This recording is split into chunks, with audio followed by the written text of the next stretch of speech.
Mirasee. So research shows by the time you're about 35 years old, more or less, 90 to 95% of your brain becomes subconscious. What does that mean? It's on autopilot. It's programming.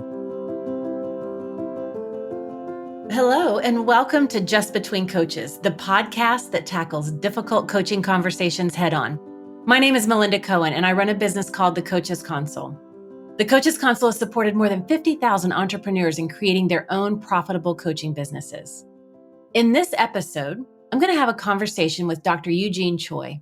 He firmly believes that activating the powerful executive part of the brain maximizes results, not just in business leaders, but in humanity as a whole. Together, we'll talk about how to neuro-hack your brain, which may sound very scientific and hard to grasp.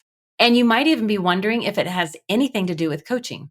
But Eugene has a way of explaining complex concepts so that they're easy to understand. Our talk about the brain and its superpowers can help you and your clients produce significant professional and personal growth.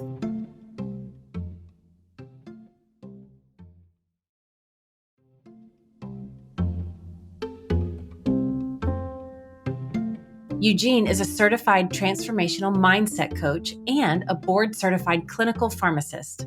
He's on a mission to help talented, heart-driven leaders operate at their highest levels of performance, intelligence, and communication. For a period of time, he also worked as an ACEs coach at Mirasee.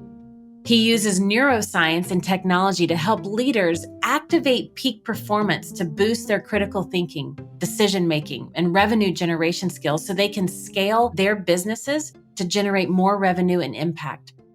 Also, he's going to share 4 practical steps all of us can do right now to start getting the results we want. So welcome, Eugene.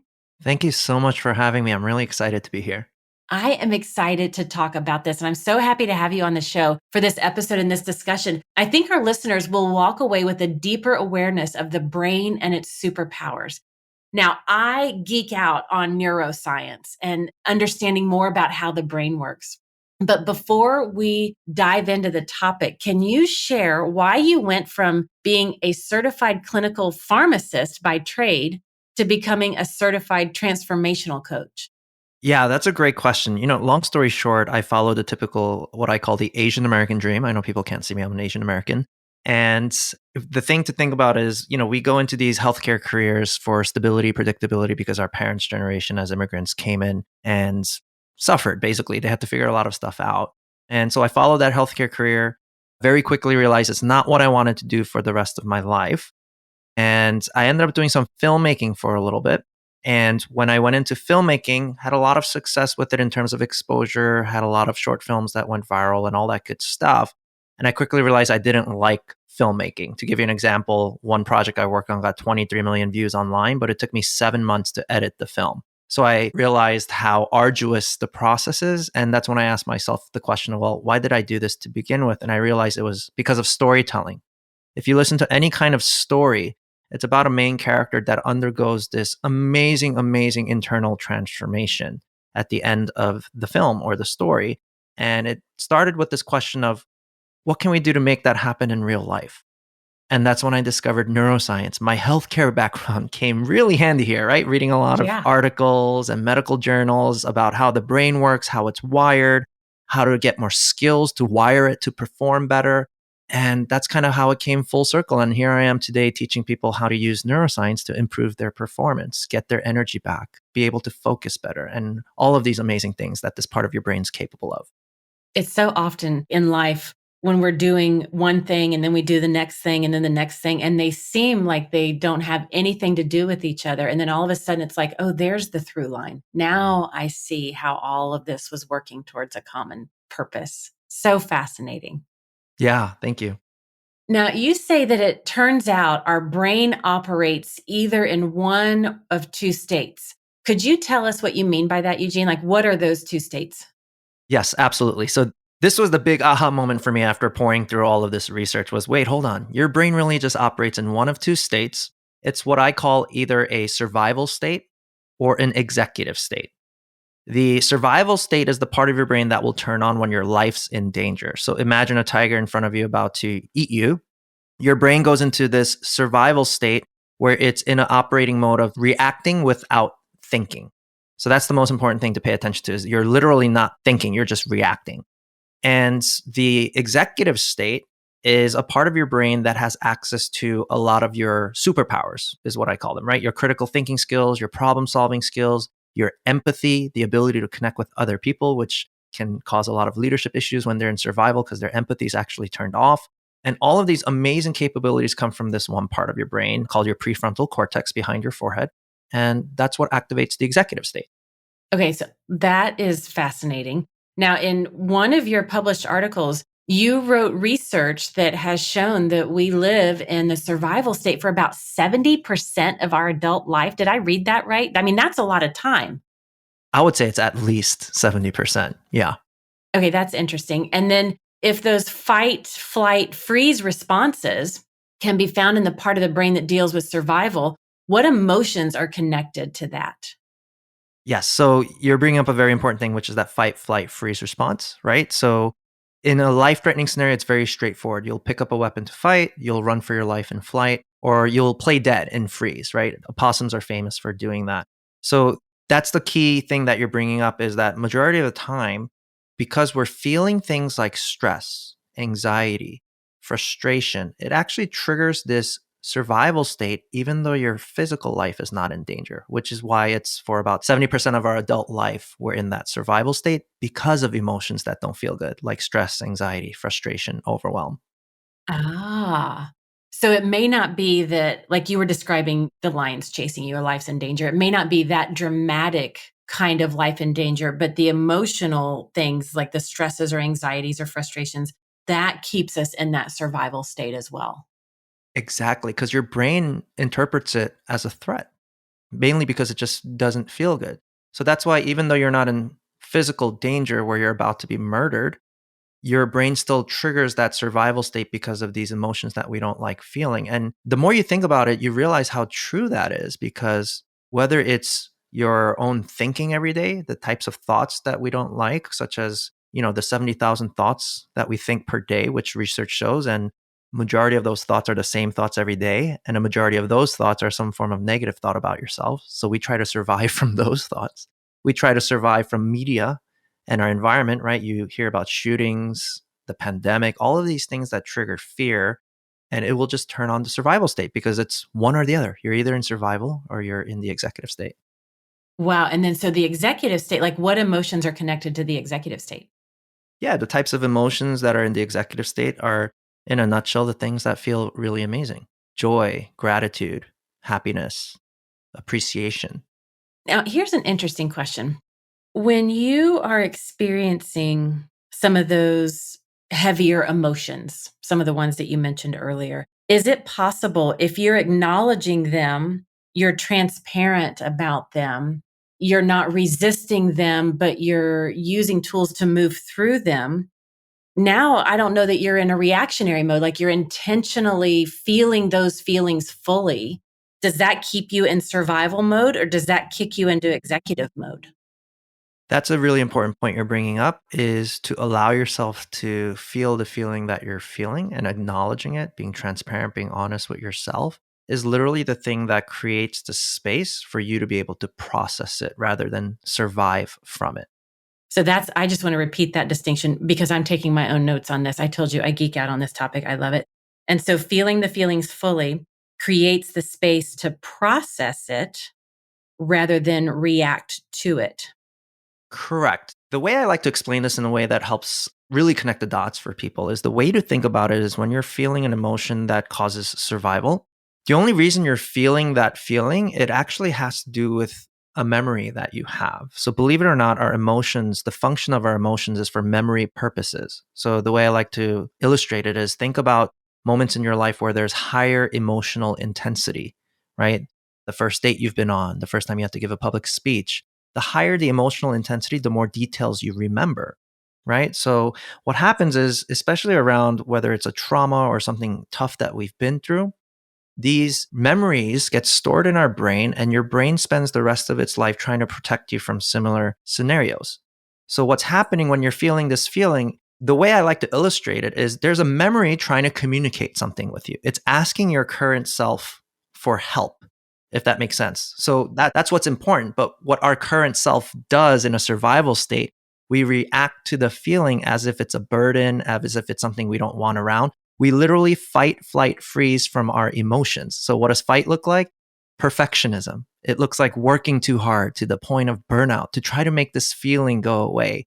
Flight is procrastination, avoiding the thing, avoiding the feeling. Some people go as far to numb themselves, right? Some people overindulge themselves in things like alcohol, sex, drugs as a numbing mechanism to get rid of the feeling. Other people just shut down in freeze mode. And what we're doing to ourselves when we're feeling these feelings, it's like you're turning your back on yourself when there's this part of yourself asking you for help to process this emotion. And by not processing it, it's what keeps the feeling there and it's not going away. Okay, I love that. The fight, perfectionism, flight, procrastination, freeze, overwhelm. And so we may not even realize we're in survival mode, but we all know when we're in perfectionism mode. We may not want to admit it, but we know it. Or procrastination mode. Again, we may not want to admit it. We might justify it, but really we know. Or that overwhelm, that freeze mode, right? Like where everything's heavy and overwhelmed and we just don't do anything. And so we can identify those indicators. And then it's like, wait a minute, I'm in survival mode. And then you said the key is to be conscious of it, feel it fully, and that creates the space to process it. Correct. It's all about, it just starts with awareness. If you just think about fight, flight, freeze, and you just take a moment to notice, oh my goodness, how much of that is around us, whether it's in ourselves or people around us, right? You see someone get cut off on the road and they've flipped their lid and they're trying to cut that person back off. It's like, whoop, there's a fight response, right? Or if we're procrastinating up, there's a flight response. And the key here is it's all reactive. It's reactions without thinking. And the more we're able to see this, it's what gives you the power to change it, because awareness is the key first step. Because, for example, if you have a piece of broccoli stuck in your teeth, how do you have the power to remove it until it comes into your awareness, whether someone points it out to you or you see it in the mirror? Right. Which is why coaching is so important, because a lot of times we can't do it ourselves. And I love that you call them the superpowers. We also have, like, I have perfect Portia, Oliver overwhelm, because you're right. These patterns continue to show up. And I refer to them as villains so that they can bring awareness to that and then intentionally reach for the superpowers. Now, you briefly mentioned it earlier, but I want to ask you again, what are the brain's superpowers? Can you share that with us again? Yeah, so there's a lot of functions. The list goes on, right? So it's things like our critical thinking skills, our problem solving skills, our empathy, our creativity, our intuition. And there's so many of these kinds of things that we're able to do from our executive brain. Another thing being your executive function, which is just a fancy way of saying the skill to make good decisions. That part comes from your executive brain as well. Nice. Now, before we go deeper, let's start by explaining what neurohacking is. Can you explain that for everybody listening in? Yes, the way I like to explain it is kind of like you said earlier, where sometimes it's hard to see the label from inside the jar. And the reason is with our patterns, our negative thinking patterns, our limiting beliefs, and things like that, it's actually on autopilot. So research shows by the time you're about 35 years old, more or less, 90 to 95% of your brain becomes subconscious. What does that mean? It's on autopilot. It's programming. Just like you can program a computer to do the same things every day, your brain gets programmed because of your unique personal life experiences to think the same types of thoughts per day, think the same types of beliefs, right? Believe the same types of beliefs every day. And this is kind of where neurohacking comes in, is where you're able to look at the programming. It starts with the awareness building, like we mentioned earlier. And we take a look at it and explore it in a way where you start to see what's actually true and what's not true. And the moment you see certain things that you believed weren't true, you can't unsee that. Does that make sense? It's kind of like when you thought the bad guy was the bad guy in the movie and it turned out to be the good guy. Now you can't see that person the same ever again. So you have the same type of experience when you're doing neurohacking, where beliefs that you thought were true, you finally see it's not true. And boom, if I had a brain scan to your head, you would watch it rewire itself in that moment. And that's what neurohacking is. Wow, it's just so cool. I mean, I love this stuff. It's so amazing because when we can leverage this, we really become empowered to make change and not have to depend on our situations changing or the world changing or the pandemic ending or who knows what's going on in your life. And you can make those changes irregardless of your situation. Yeah, I mean, I don't know if it's coming off, but this is why I'm so excited about this. And you're bringing up something really poignant, which is the way I like to explain it is When you're in a survival state, imagine being in a dark forest and you hear a really scary noise, like a growl from a nasty, scary animal, and you don't know where it's coming from. Think about where your attention goes. Does it go outside of yourself or inside of yourself? It goes outside of yourself because you're sitting there going, oh my gosh, what's going on? Am I about to die? And the illusion is because most of the time we're in the survival state, even though your life's actually not in danger. That's why it screws you over, because the illusion becomes, I'm feeling this feeling I don't like on the inside. It must be because of this experience that's happening on the outside that's causing this feeling on the inside, if that makes sense. Yeah. So what some people do is they spend their whole life trying to change things on the outside when this feeling to be addressed was inside to begin with, right? They're sitting there going, oh, maybe it's my business that's causing me frustration. Maybe I'll stop working on my business. They stop working on their business. Why am I still unhappy? Oh, maybe it's my relationship. I'll change the relationship. Why am I still unhappy? I'll buy everything money can buy. Maybe it's because I don't have enough stuff. And why am I still unhappy? It's because because the illusion is that the brain thinks the problem is coming from the outside when the feeling was coming from the inside, simply because that's just how survival state works. Right. Right? Wow. So it's Yeah. this process of this inner journey of exploring what's going on inside of me. And that's when you realize, oh my goodness, these meanings, these beliefs, these perspectives inside of me was the very reason why I'm having these feelings. And I don't like to just say this at a vague level. Like, I like to give concrete examples. One clear example being, like, I'll share my own story. My daughter would get, at 3 years old, as a 3-year-old does, they don't listen a lot of times, right? So I used to get very upset at her, and I would yell at her and scream at her. And as I started going into this work, I'm like, hold on, if it's a feeling that doesn't feel good, I'm surviving from it. If I'm angry, what am I surviving from? And that's when I realized, oh my goodness, I'm very sensitive about being a bad father, because I had a very rough relationship with my father, to the point where I had a lot of anger, resentment. I went on this very selfish crusade saying, I'm never going to be a bad dad like my dad. So what happens is this thing on the outside that's happening, which is my daughter's not listening to me. My brain inside of me is going, hey, look, your daughter's not listening to you. You're being a bad father just like your dad. And then now I'm surviving by fighting, right? Anger is a fight response. I'm yelling, I'm screaming, and all I'm doing is scaring the poor girl. And the very thing I want with her is not happening, which is connection. Because remember, by the way, empathy is turned off when you're in survival. So here I am with my daughter. I can't connect with her because I'm upset. And this is the same type of problem you see leaders across the globe, where if they just learn these simple skills, they'll change their team. So if you, as the coach, go into your conversation in a survival state, your client will know it without you even having to tell them. Okay, I love that, because I've been coaching coaches for 17 years. And especially when we teach enrollment conversations, that's where I see it come up a lot. It also comes up in the coaching conversation as well, but especially in the enrollment conversations, because so many coaches are triggered by the topic of money in all ways, shapes, and sizes and forms. And so they go into survival mode, right? Yes. And so when I'm teaching this, I'm like, look, we've got to get you right about money, because whoever's sitting across from you, they're going to mirror back to you whatever your triggers are. It's how it works. Yeah, I mean, if you've ever been the end target of a sales conversation where the person's clearly desperate and just needing money from you, we all know what that feels like, because your mirror neurons are picking up on it. And you're absolutely right. I have a whole thing with neuroscience of sales. It really is mastering your own state first, because if you're sitting there going, how am I going to make this money? How am I going to make this money? It's going to trigger your survival state. You can't think. And you're right. Money has a tendency to trigger survival state, because guess what? Money is the modern day survival. It puts food on the table, puts a roof over your head, pays your mortgage. So of course, when money gets brought up, it's just going to trigger survival in so many different ways, both in you and the prospect. Now, Eugene, you mentioned your 4 steps. Can you tell us what those 4 steps are? Yes. So these 4 steps that we're bringing up, it's a short-term solution is the way to view it, right? Short-term meaning when you're in the moment, you get aware of what's happening. Here are some tools, tips that you can do to try to snap yourself back into executive state.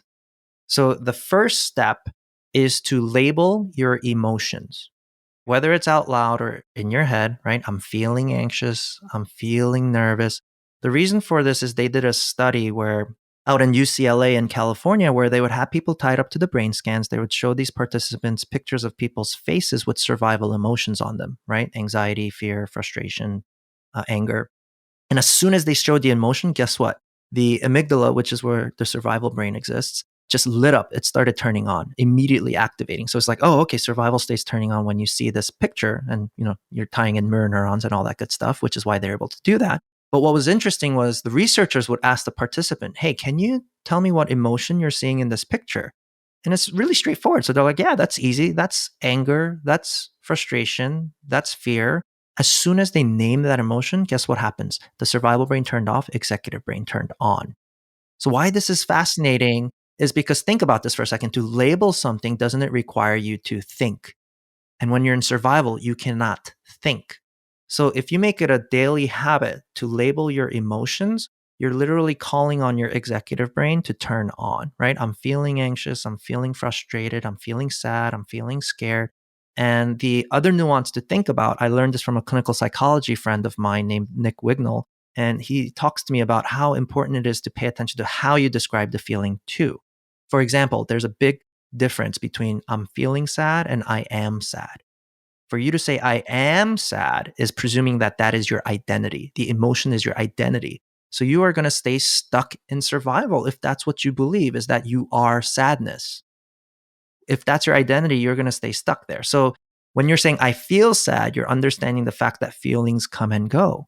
We know this is true, right? Sometimes we feel sad, sometimes we feel happy. Feelings come and go. So the moment you acknowledge that, you're able to let go of the emotion that's keeping you in survival for that moment so that you can activate your executive state to be able to find the solutions, the opportunities that you need to find. And so that was the first step, label emotions. What's the second step? Second step is the one that's a little bit more cliche, which is deep breathing.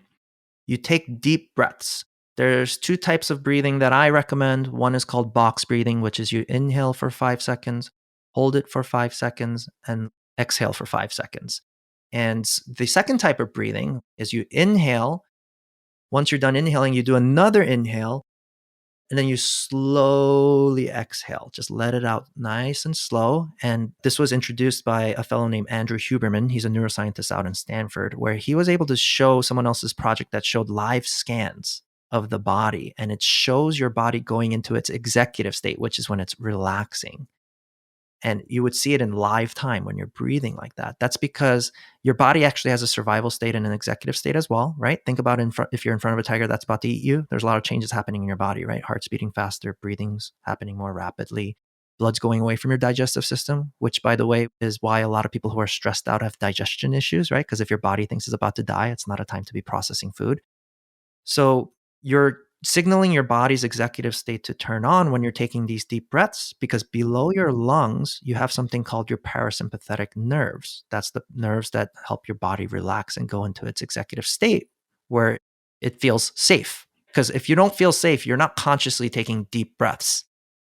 You're rapidly breathing if you think you're about to die. So when you're taking a conscious deep breath, which is why people say this all the time, what you're literally doing is you're tickling the nerves at the bottom of your lungs to turn on your body's executive state, which therefore turns on your brain's executive state. Wow. And so step number 3 is?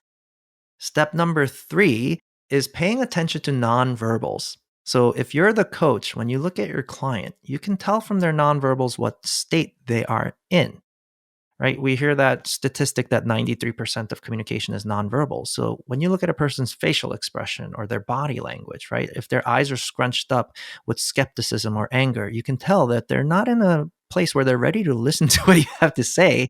They want to feel connected to you first, right? So that's the thing to pay attention to more, because, how many times as a leader or as a coach do you have your client or your employee running in, and you can clearly, like, if you see it, they're in their survival state going, oh my God, there's this problem, there's that problem, there's this problem, there's that problem. They're not thinking.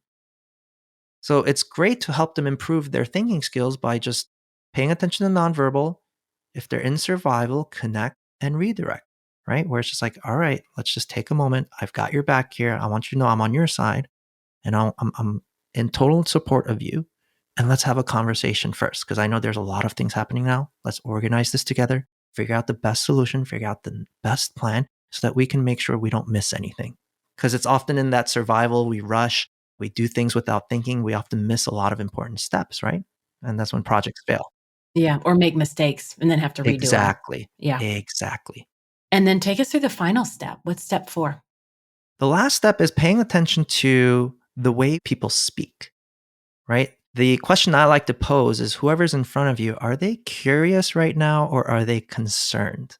So the types of examples I like to give is also to be aware of there are certain ways that you can speak or other people speak that can trigger survival, that can trigger defensiveness, right? Such as accusational questions. Did you do this? It triggers defensiveness. Or questions that start with why. Like, why did you do things this way? How many times do leaders ask their employees that, right? Why this? Why that?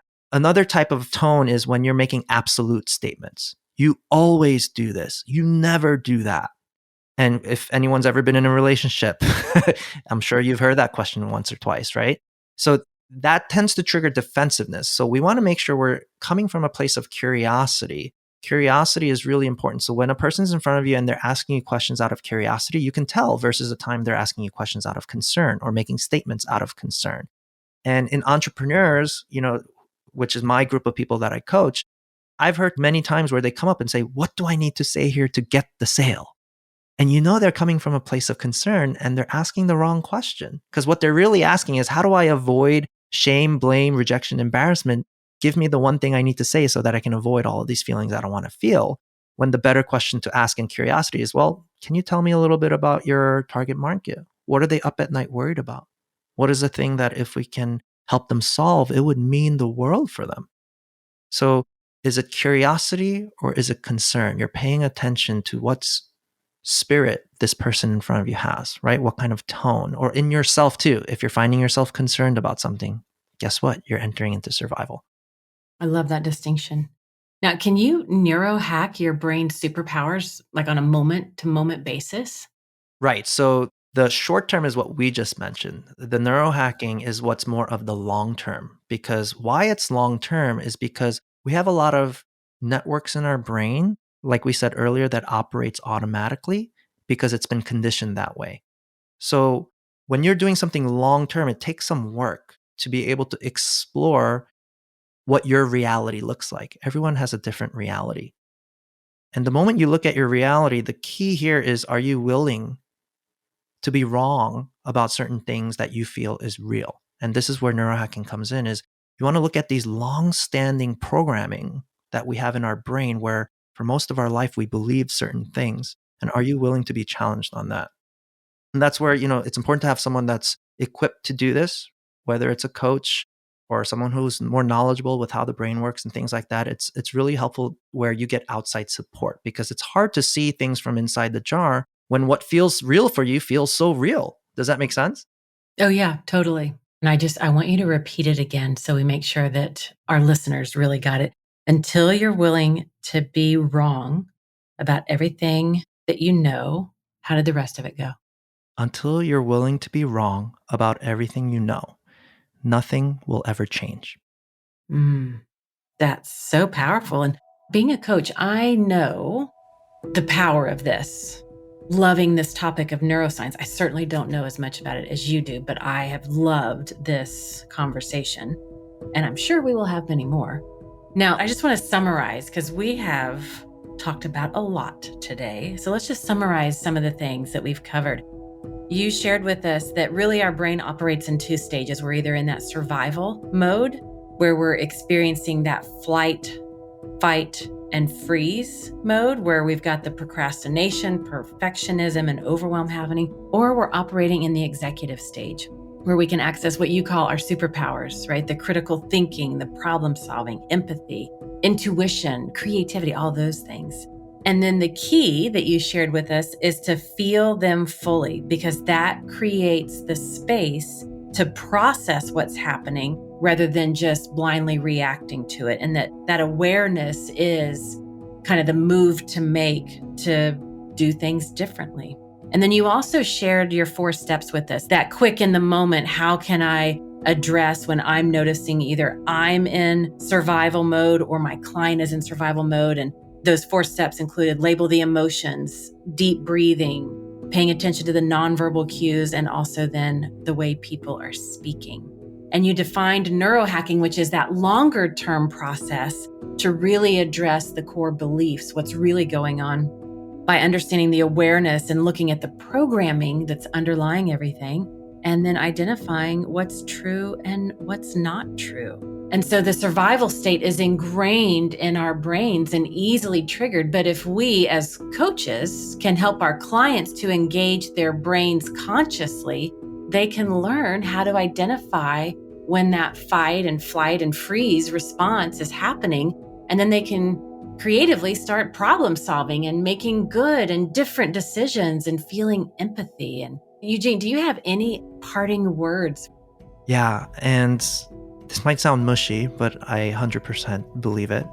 If you think about it, everything comes down to this relationship you have with yourself. Because guess what? When you're having these survival emotions of anxiety, frustration, anger, the feeling, remember, it has nothing to do with the experience that you're having right now. It has everything to do with the feeling that's coming from you.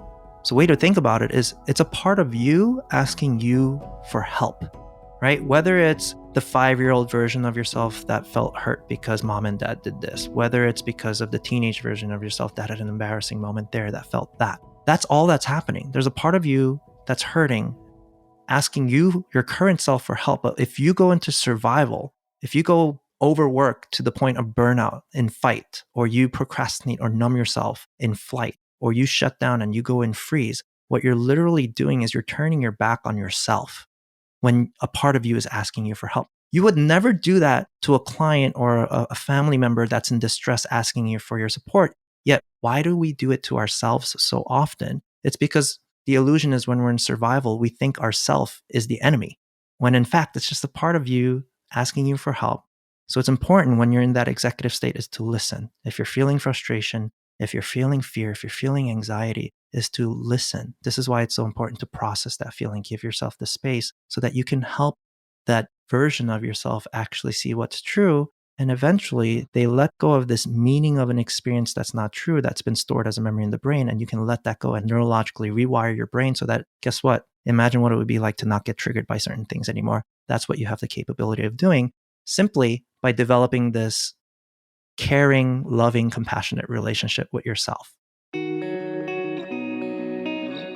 Thank you for listening to this episode of Just Between Coaches, and also a big thank you to Dr. Eugene Choi for this amazing conversation. You can find out more about him at destinyhacks.co. That's Destiny, DESTINY, hacks, HACKS.co. Destinyhacks.co.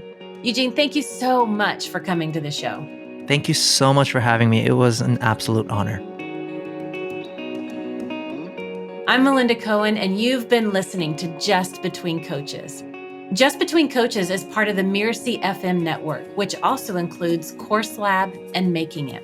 This episode was produced by Cynthia Lamb. Danny Eny is our executive producer. I wrote this episode with Mishi Lance, and Mishi assembled this episode. If you don't want to miss future episodes, please follow us on Apple Podcasts, Spotify, or wherever you're listening right now.